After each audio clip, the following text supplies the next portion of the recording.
ਨੂੰ ਰਾਤ ਸੋਣਾ ਵੀ ਔਖਾ ਹੋ ਗਿਆ ਹੋਣਾ ਹੈ, ਜਿਨ੍ਹਾਂ ਦੇ ਘਰ ਦੇ ਆਲੇ ਦੁਆਲੇ ਮੀਂਹ ਪੈ ਰਿਹਾ ਹੋਣਾ। ਪ੍ਰੋਫੈਸਰ ਸਾਹਿਬ, ਤੁਸੀਂ ਵੀ ਤਸਵੀਰਾਂ ਵੇਖੀਆਂ ਹੋਣੀਆਂ उत्तराखंड ਦੇ तबाही वाले मंजर दियां, ते की कहोगे? पहला तो सबसे बड़ा जो कारण है वो यही है, जो अनियंत्रित विकास है। ये कहा जाता है कि प्रकृति के पास इतना है कि वो सबकी जरूरत पूरा कर सकती है, लेकिन उसके पास एक आदमी की भी लालच को पूरा करने के लिए फिर पर्याप्त नहीं। की लगता कि कुदरत नाल असी जेड़ा पंगा ले रहे हैं वो चंगा नहीं? जब से लद्दाख यूटी बना है, वहां तो बाकायदा आंदोलन भी किए हैं लोगों ने। जो टूरिस्ट जब ज्यादा जाने लगते हैं तो वहां पर बहुत सारे होटल, होम स्टे, ये सारी चीजें बहुत बन गई। प्लस जो कई बार माइनिंग होती है, जो कटाव होता है, उसके कारण अब ये सबके सामने है। और आप जानते हैं सुनील जी की पॉल्यूशन कंट्रोल बोर्ड को सबसे कमाऊ महकमा माना जाता है कुछ राज्यों में, ना, पहाड़ों में खासतौर पर।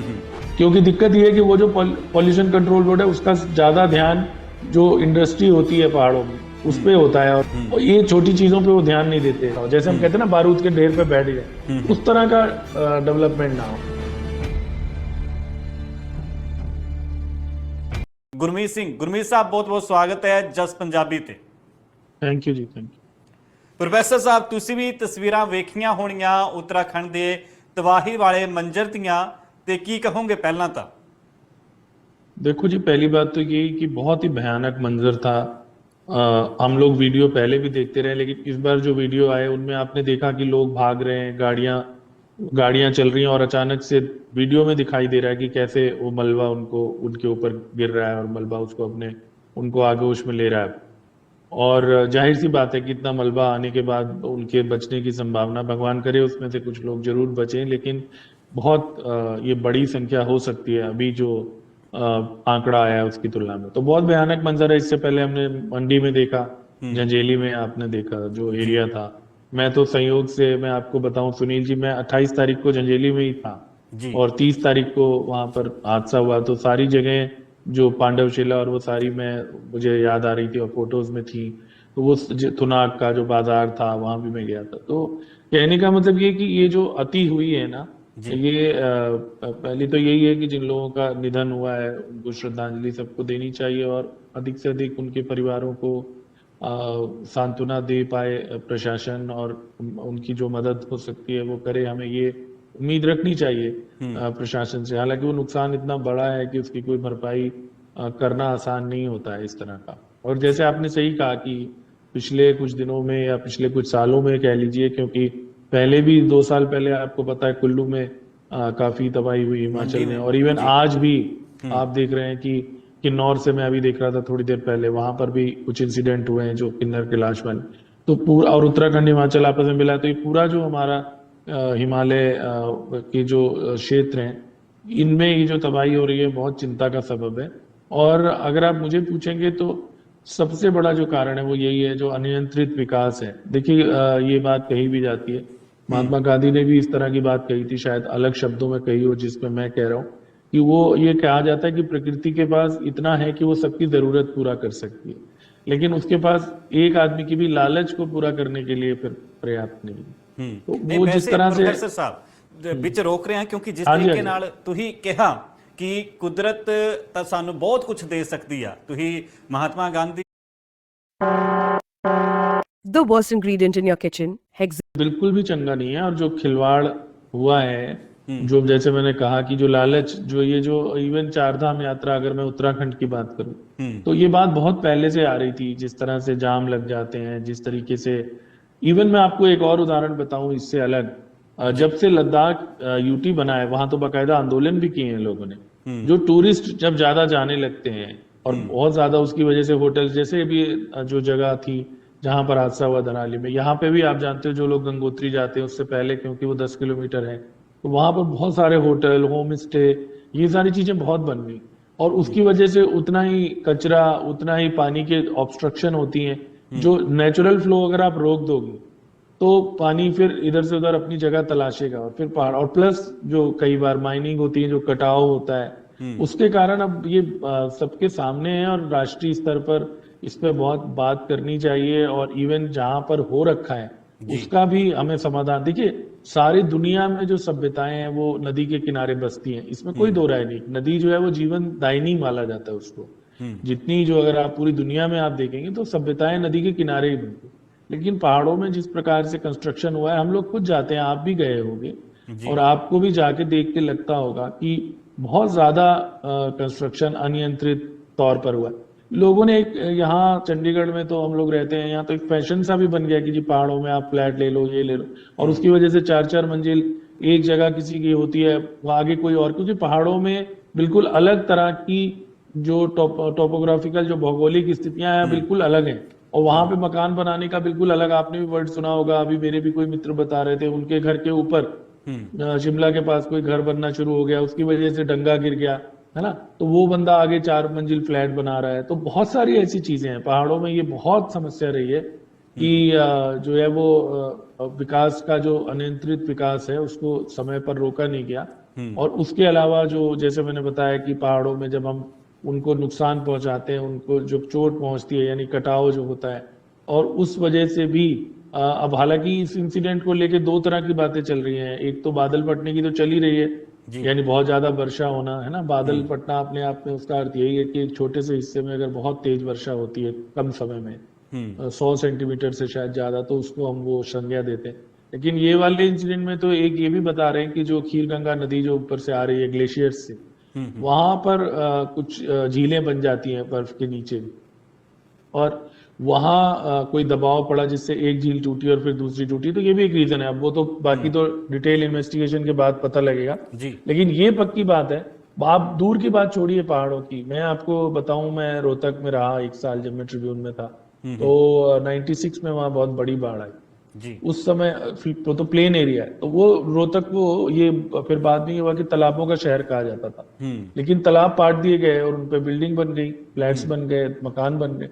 तो जो नेचुरल फ्लो होता है पानी का, अभी मैं छोटा सा एक आपको एग्जांपल देता हूँ। मैं कहीं देख रहा था, किसी ने वीडियो डाला हुआ था चंडीगढ़ का ही कि जी पानी भर गया जी लेन में, ना हमारे भी लोगों के यहाँ भर जाता है। तो वो अब जब आप ज्यादा से ज्यादा टाइलें लगवा लेते हो, इंटरलॉकिंग टाइल्स आजकल रिवाज है ना, बाहर का जो आपका पार्किंग एरिया है, जो आपके पार्किंग एरिया के बाहर इवन जो रोड में है, आपने देखा होगा पार्किंग बनाने के चक्कर में उस कच्ची जगह को भी लोग इंटरलॉकिंग टाइल लगा देते हैं। जब आप टाइलें लगा दोगे तो जब पानी आएगा तो वो जमीन के अंदर जाने में उसको सुविधा होगी, नेचुरल जो फ्लो होता है। तो इन सब प्रश्नों पर मुझे लगता है ये जो भयानक हादसे हुए हैं, इसके बाद हमें सोचना पड़ेगा, और प्रकृति के जो ये जो रौद्र रूप एक तरह से उसने दिखाया है, ये भी अगर हमारी आंखें नहीं खोलेगा तो वो बड़ी दुर्भाग्य की बात होगी।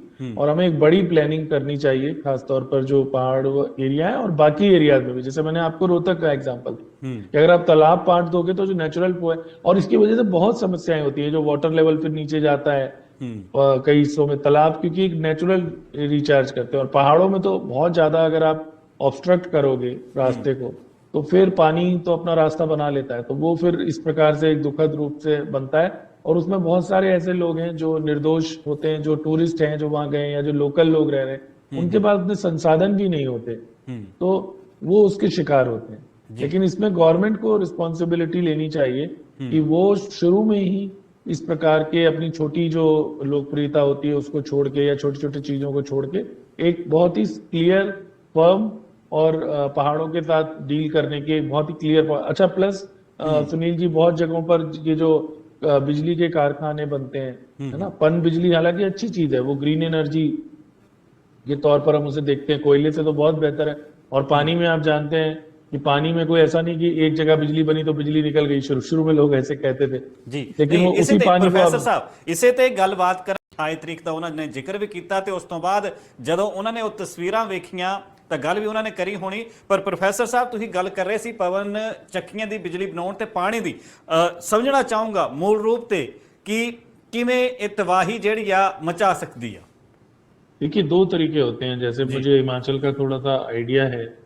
एक तो हिमाचल में एक महकमा है हिम ऊर्जा, जो छोटे लेवल पे जो एक गांव की जरूरतों को पूरा करने के लिए बहुत छोटे छोटे जैसे कोई झरना आ रहा है, गिर रहा है, उस पे वो एक बहुत छोटा सा संयंत्र लगाते हैं जो उस गांव को केटर कर लेता है जी। मुझे लगता है वो शायद ज्यादा बेहतर तरीका है आत्मनिर्भर। महात्मा गांधी का तो कॉन्सेप्ट ही यही रहा कि गांव अपने लेवल पे निर्भर बने। दूसरा है कि बड़ी जो परियोजनाएं होती हैं, चाहे वो वाटर वाली, अब बड़ी परियोजनाओं में प्रॉब्लम यही है कि आपको टनल चाहिए, ज्यादा जगह चाहिए, है ना, आप रोकेंगे फिर आप डैम बनाओगे, तो इस दिशा में मैं विशेषज्ञ नहीं हूँ फ्रेंकली इसका, लेकिन मैंने कुछ जगहों पर जैसे देखा, मुझे याद है सराहन के पास भी मैंने एक बार देखा था, एक छोटा सा उनकी यूनिट थी, उसमें मुझे लगता है उतना हमें वो नहीं चाहिए होता कि आप उतना, आपको नुकसान नहीं पहुंचता पहाड़ को, क्योंकि जब आप बड़े का, तो बड़े भी बहुत है, अब जैसे आप देखेंगे अपने इधर रामपुर के आगे एक बहुत बड़ी परियोजना है, और भी जो कई परियोजनाएं हैं, हिमाचल क्योंकि पास है, हम लोग वहां पर ज्यादा देखा हुआ है, लेकिन यही चीजें उत्तराखंड में भी हो रही हैं। आपको पता होगा, एक बार पहले भी उत्तराखंड में ही आपको याद होगा एक टनल पूरी ढह गई थी, और किसी पावर संयंत्र में, उसमें बहुत सारे मजदूर दब गए थे, और उत्तराखंड में उससे पहले भी त्रासदियां हुई हैं। आप मालूम होगा आपको, केदारनाथ में पूरा का पूरा ऐसे गांव, लेकिन उस समय संभवतः भूकंप के कारण हुआ था, जितना मुझे याद है, तो वहां पे भी बड़े सिरे से बसाया गया। लेकिन मेन बात वही है, मैं केदारनाथ भी गया पिछले साल बाई चांस, बद्रीनाथ, केदारनाथ और हेमकुंड साहब की एक यात्रा मैंने की थी, और उस समय जितना बड़े, ऑल्दो परमिट वगैरह का सिस्टम होता है सुनील जी वहां पे, जो नीचे से टूरिस्ट को छोड़ते हैं, लेकिन दिक्कत यही है कि जैसे मैंने अभी आपको लद्दाख का उदाहरण दिया, जब से यूटी बना तो वहाँ के लोकल लोगों से बात होती है, वो कहते हैं टूरिस्ट फ्लो बहुत, और फिर जिस तरह का आचरण हम लोग करते हैं एज टूरिस्ट, वो जिम्मेदार तो होता नहीं है, वो जिम्मेदार आचरण नहीं कह सकते आप। वहां पर कचरा फैलाते हैं, प्लास्टिक का यूज चाहे जितना, क्योंकि यही चीजें तो ऑब्स्ट्रक्ट करती है ना आगे जाके। अगर पहाड़ों में आप जाओ और उसमें फिर आप प्लास्टिक और वो सब करोगे तो वो ब्लॉक करता है, तो उसकी वजह से प्रॉब्लम होती है। तो हमें भी जिम्मेदारी का आचरण रखना चाहिए, लेकिन कहीं ना कहीं हमें ये तय करनी पड़ेगी। ये बड़ा देखिए विशेष सर्कल है। विशेष सर्कल कैसे, कि अब जैसे यही जगह थी धराली भी, कि लोग ज्यादा होटल बनते हैं, तो ज्यादा होटल बनते हैं तो लोगों को रोजगार मिलता है ना। अभी मैं सुन भी रहा था किसी रिश्तेदारों की मुंह से, तो वो बता रहे थे कि उनके भतीजे, उनके बच्चे, उनके गांव के लड़के, आसपास के गांव के धराली में आके होटल, या उन्होंने अपने होटल खोल रखे थे। अब एक पक्ष ये भी है कि रोज, यही तो बहस है ना विकास बनाम संतुलन की। अब जब 4 लेनिंग होती है, देखिए मैं कितने साल हो गए चंडीगढ़ में रहते, अब शिमला अगर आप जाएं तो नो डाउट पहले जो रास्ता था वो पतला था, मतलब सिंगल लेन था। अब 4 लेन हो रहा है, ये मनाली तक जाया जावे, वो भी हाँ, वो भी है, अब वो बहुत बड़ा, हाँ। तो अब जो मुद्दा है वो ये है कि देखिए, जो खासतौर पे वो वाली रोड तो ठीक चल रही है, ये वाली जो शिमला वाली, उसमें अक्सर प्रॉब्लम रहती है, क्योंकि बार बार वो गिरता है ऊपर से पहाड़, खासतौर पे यही परवाणु से थोड़ा आगे एक जगह है जहां पे वो गिरता है। तो बहुत सारे लोग ऐसे भी मिलते हैं जो ये कहते हैं कि यार जितना जाम पहले था, जितना टाइम पहले था, उतना ही लग रहा है। हर जगह ये नहीं है सही। आपने जैसे बताया कि किरतपुर से जो मनाली जाना है, मैं भी उस रोड पे गया हूँ, मंडी तक आपको पता ही नहीं लगता, बाईपास ही बाईपास है, शहर बीच में आते ही नहीं है ना। लेकिन ये जो है ना बहुत बड़ा एक ट्रैप भी है, मतलब ये जो विकास बनाम जो विनाश है ना, इसकी जो संतुलन कहाँ पे होगा, खासतौर पर जो इकोलॉजिकल हमारी चिंताएं हैं, उनमें हमें ये देखना ही पड़ेगा कि हम कहीं पर ऐसा तो नहीं करें, और जहां पर हम रोक सकते हैं वहां पर हमें रोकना चाहिए, और एक डेफिनेट नीति होनी चाहिए। अब अधिक टूरिस्ट आता है, जैसे मैंने अभी कहा, 4 धाम यात्रा वगैरह की वजह से, तो नो डाउट लोगों को काम मिलता है, लेकिन उस काम का क्या फायदा कि जब आपको सेकंडों में पूरे के पूरे प्रलय जो है एक तरह से आ जाए और सब बह जाए। उससे अच्छा तो वो अपने गांव में कुछ खेती करते, कुछ और करते, होटल चलाने की जगह। ऐसा है या नहीं? तो ये मैंने जैसे कहा, मैं इसका एक्सपर्ट नहीं हूँ, लेकिन ये एक यक्ष प्रश्न जिसे बोलते हैं ना, वो है। और हमें देर सवेर जो हमारा नेतृत्व है, क्योंकि अल्टीमेटली देखिए, जैसे कहते हैं ना, बक स्टॉप हियर, तो अल्टीमेटली लोकतंत्र में राजनीतिक नेतृत्व के पास ही जो असली परिवर्तन की ताकत है वो उनके पास है। नीतियां बनाने की ताकत उन्हीं के पास, वो उत्तराखंड की विधानसभा या देश की लोकसभा ही बनाएगी। तो वो उन लोगों को ये जो छोटी छोटी वो होती हैं, उससे ऊपर उठना पड़े। आप देखते हैं अतिक्रमण हटाने में कई बार कितना वो होता है, अगर आप बाकी शहरों में भी देखेंगे, इंक्रोचमेंट को लेकर कितना विषय रहता है। कई बार कॉलोनियां बन जाती हैं, उनको रेगुलर किया जाता है। अब वो लॉन्ग रन में, वो शॉर्ट टर्म गेन देखेंगे तो ठीक है कि भाई चलो ठीक है, क्या है ना, लेकिन लॉन्ग टर्म में हमें इस चीज को सोचना पड़ेगा। अदरवाइज ऐसे दृश्य हमें जो बहुत दुखद दृश्य हैं वो बार बार देखने को मिल सकते हैं। आज वहां पर हुआ है, कल को किसी और जगह, क्योंकि कहानी तो सेम है। और पहाड़ों को अगर हम नहीं बचा के रखेंगे, इसका परिणाम यहीं तक नहीं होता है। इसका परिणाम अभी आप आगे भी देख रहे हैं, इवन मैदानी क्षेत्रों में जी। कई जगहों पर आज मैं देख रहा था वाराणसी में, इलाहाबाद में जी। और कई जगहों पर जो जल स्तर है वो ऊपर है। इवन बढ़ गया। हरिद्वार में कल मैं इंसिडेंट देख रहा था। तो अगर हम ये सोचें कि नहीं जी हम तो चंडीगढ़ में बैठे हैं, या हम तो किसी एक ऐसे शहर में बैठे हैं, दिल्ली में बैठे हैं, या और कहीं, दिल्ली में तो आप खुद ही देखते हो कितना जल भराव होता है। तो ये जो अगर हम जो हमारा ड्रेनेज सिस्टम है और जो हमारा सैनिटेशन का सिस्टम है, और ये इन पर अगर हम अभी से ध्यान नहीं देंगे और अगर अनियंत्रित विकास करेंगे, जैसे मैंने आपको एक छोटा सा उदाहरण दिया कि आप पक्का करते जा रहे हैं, है ना, बहुत पैशन हो गया ये कि आपका जो बाहर का हिस्सा होता है, जो पोर्च है, घरों का जो आंगन है, वो कच्चा कोई नहीं रखता आजकल, पक्का कर लेता है। जब पक्का कर लेते हैं तो जब बारिश होती है तो वो सोखेगी नहीं, उसको सोखेगी नहीं तो वो जल भराव हो जाएगा, जल भराव होगा तो आपके अंदर आएगा, फिर आप उसके बाद कोसते हैं सरकार को। तो सभी को देखना पड़ेगा कि हमें ये नीतियां बनानी पड़ेंगी, और बहुत सारे, ऐसा नहीं है कि मैं और आप शायद विशेषज्ञ नहीं होंगे, लेकिन बहुत सारे ऐसे देश में हमारे लोग हैं जो पर्यावरण के प्रश्नों पर बहुत गंभीरता से सोचते हैं, लिखते भी रहते हैं, सुझाव भी देते रहते हैं। तो इन्वॉल्व करके ਪ੍ਰੋਫੈਸਰ ਸਾਹਿਬ, ਜੇਕਰ ਤੁਸੀਂ ਗੱਲ ਜਿੱਦਾਂ ਕਹੀ ਆ ਕਿ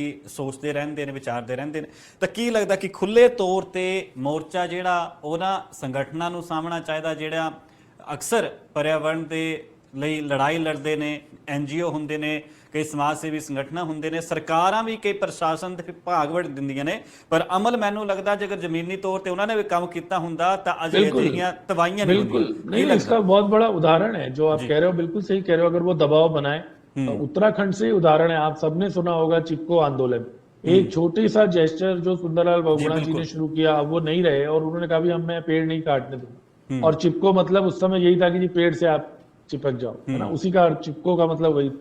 तो ऐसा उन्होंने वो इतना पॉपुलर कर दिया, और फिर आप जानते हैं उनको पूरे देश में एक पहचान मिली। तो जो हमारे NGO हैं, जो लोकल लोग हैं, अगर वो करें, दिक्कत वही है, वो लोकल लोग उस छोटे उसमें उनको हम क्या दोष दें? देखो रोजगार नहीं है उनको, जब लगता है भी यहाँ होटल बना लो, यहाँ ये कर लो, होम स्टे बना लो, जो मेन सड़क है उस पर टूरिस्ट जाएगा तो वो रुकेगा, वो उस ट्रैप में आ जाते हैं। लेकिन नो डाउट जो उस समाज के लोग हैं, जैसे आपने कहा NGO से, उनका रोल है, और बहुत सारी ऐसी जगहों पर NGOs ने अपनी एफर्ट डाल के लोगों को इकट्ठा करके सरकारों को कदम वापस खींचने पे मजबूर भी किया है। बहुत सारी ऐसी जगह, इवन जमीन अधिग्रहण कई जगह होता है, आपने देखा होगा, मैदानी इलाकों में भी, वेस्ट बंगाल में भी एक बार बहुत बड़ा इशू बना था।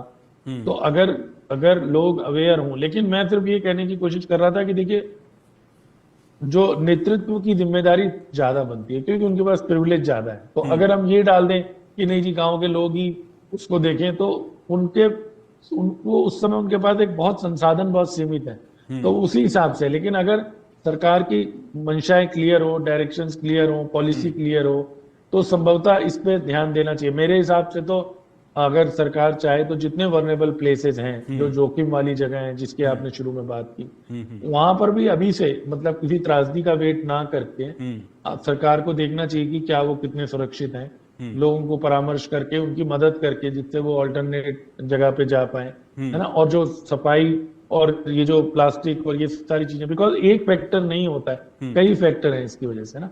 अगर आप पेड़ काटेंगे, ਫੈਕਟਰਾਂ ਤੇ ਵੀ ਗੱਲ ਕਰਾਂਗੇ ਅਸੀਂ ਅੱਗੇ, ਤੇ NGO ਵਗੈਰਾ ਦੀ ਗੱਲ ਚੱਲਦੀ ਹੈ ਤਾਂ ਸਭ ਤੋਂ ਵੱਡੀ ਇੱਕ ਲੜੀ ਮੰਨੀ ਜਾਂਦੀ ਆ ਸਾਡੇ ਲੋਕਤੰਤਰ ਦੇ ਵਿੱਚ, ਕਿਉਂਕਿ ਤੁਸੀਂ ਵਿੱਚ ਜੇ ਲੋਕਤੰਤਰ ਦੀ ਗੱਲ ਵੀ ਕੀਤੀ ਆ, ਤਾਂ ਕਿ ਪੰਚਾਇਤਾਂ ਨੂੰ ਜ਼ਿੰਮੇਵਾਰੀ ਲੈਣੀ ਚਾਹੀਦੀ ਆ ਕਿ ਹੁਣ युद्ध स्तर ਤੇ ਉਹ ਕੰਮ ਕਰਨ। देखो जी, पंचायत भी हमारा डेमोक्रेसी का एक सेटअप है, और जो हम डिफरेंट टीयर बोलते हैं, चाहे जिला परिषद हो और फिर पंचायत हो और ऊपर वो हो, उसका रोल हो सकता है। लेकिन उनको आपको थोड़ी सी देखो, उनके लिए आपको वो रखनी चाहिए, थोड़ा सा उनके प्रति उदारता। इसलिए जो मैं आपसे थोड़ा सा कहना चाह रहा हूँ, नो डाउट उनका रोल होता है, लेकिन उनके पास उस तरह की विशेषज्ञता नहीं है। आप पंचायत से, तो उसके लिए तो कहीं ना कहीं एक सरकार को सिस्टम इवॉल्व करना पड़ेगा। जो लोग हैं, देखिए आज की तारीख में सुनील, हर जगह पर पढ़ाने के लिए तो ग्रेजुएशन में मेरे ख्याल से कंपलसरी है सब्जेक्ट के तौर पे, एनवायरमेंट साइंस, है ना, वो सुबह। तो हमें उनका हाथ तो पकड़ना पड़ेगा। पंचायतों की इन्वॉल्वमेंट तो बहुत जरूरी है। गाँव में पंचायत ही फैसला करेगी, और खासतौर पे जो दूर दराज के इलाके होते हैं, जिस तरह के ये इलाके हैं पहाड़ों के, वहां पंचायत का रोल है, प्रधान का रोल है, पंचों का रोल है।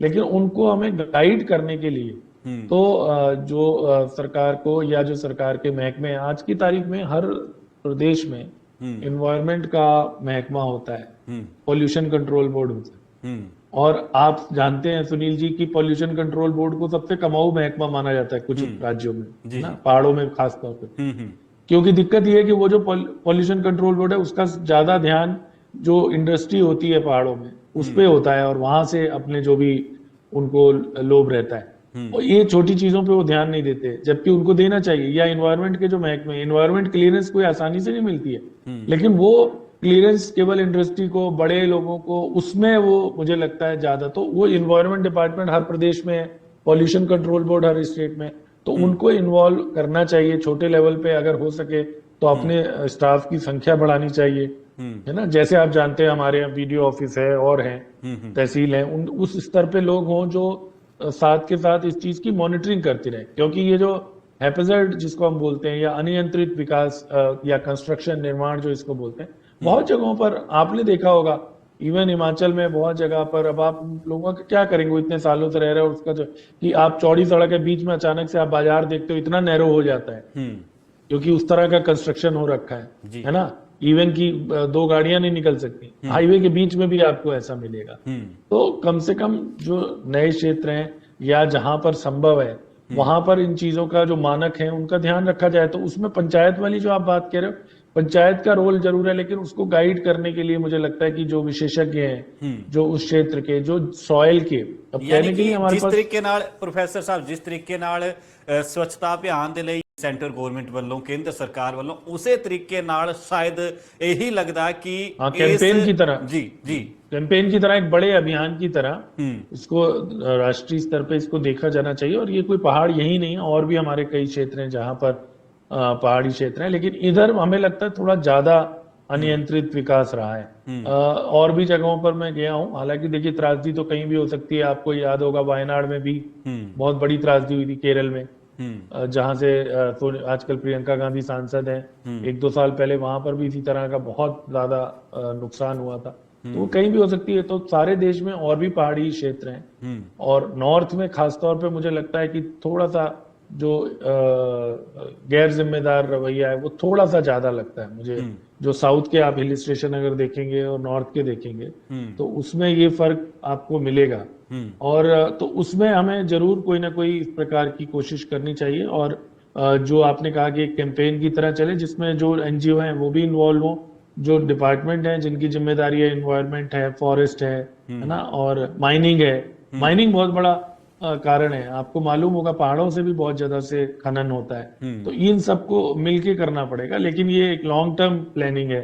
इसको हम सोचे कि आज हम 10 दिन चर्चा कर लें, एक हादसा हो जाए, उसके बाद वो हो जाए। अभी हिमाचल के मुख्यमंत्री का तो आपने बार बार बयान सुना होगा, वो बार बार कह रहे थे जी क्लाउड बर्स्ट का रिसर्च होनी चाहिए कि क्यों बार बार हो रहा है, ये होना चाहिए।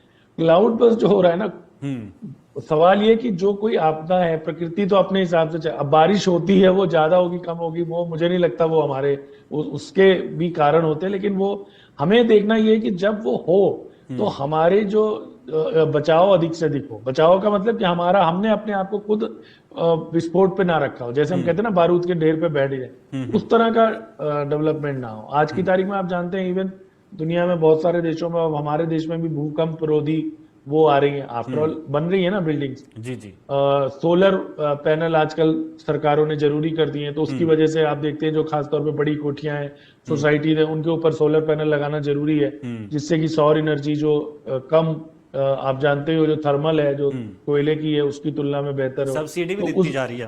हाँ, सब्सिडी भी दे रहे हैं। तो इस तरह की चीजें, ऐसे ही हमें पहाड़ों के मामले में एक विस्तृत कार्य योजना बनानी पड़ेगी, जिसमें जो सभी महकमे हैं और जो लोकल पॉपुलेशन है, जो एनजीओज हैं और जो साइंटिस्ट हैं, वो सब, क्योंकि देखिए लैंड की भी टेस्टिंग, आप जानते हैं कि जमीन की, मिट्टी की टेस्टिंग के लिए भी डिपार्टमेंट होते हैं, सॉइल कंजर्वेशन, ये सब दुनिया भर की चीजें हैं। वो सॉइल क्या है, वो क्योंकि वो बताते हैं कि वहां पर मिट्टी किस तरह की है, तो उस हिसाब से कंस्ट्रक्शन होना चाहिए, नहीं होना चाहिए। प्रॉब्लम ये है कि हमारे शॉर्ट टर्म में हर आदमी ये सोचता है, जो सरकारी अधिकारी भी होते हैं, कि हमने 1-2 साल रहना है, चलो जी हमें क्या है, हमने तो बाद में ट्रांसफर हो जाना। कोई फ्लैट बना के बेच देता है कि चलो मुझे तो रहना नहीं है, फ्लैट बना के बेच दिया, आगे जो होगा होगा। तो वो दृष्टिकोण थोड़ा सा हमें ज्यादा जिम्मेदारी से बदलना पड़ेगा। नहीं तो जैसे मैंने आपको बताया, इस बार के दृश्य तो वीडियो अब आजकल, क्योंकि देखिए सबके पास वीडियो है, पहले तो पता ही नहीं लगता था, अभी तो कहीं ना कहीं से दूर से लोग रिकॉर्ड कर लेते हैं साथ के साथ। तो जिस तरह की ये वाले वीडियो हैं, ये निश्चित ही बहुत भयावह वीडियो है, क्योंकि सर बिल्कुल उसमें आपने गाड़ियां देखी होंगी कि लोग कैसे गाड़ियों से भी भाग रहे हैं और एकदम से उनके ऊपर वो पूरा सैलाब आया है। प्रोफेसर साहब फिलहाल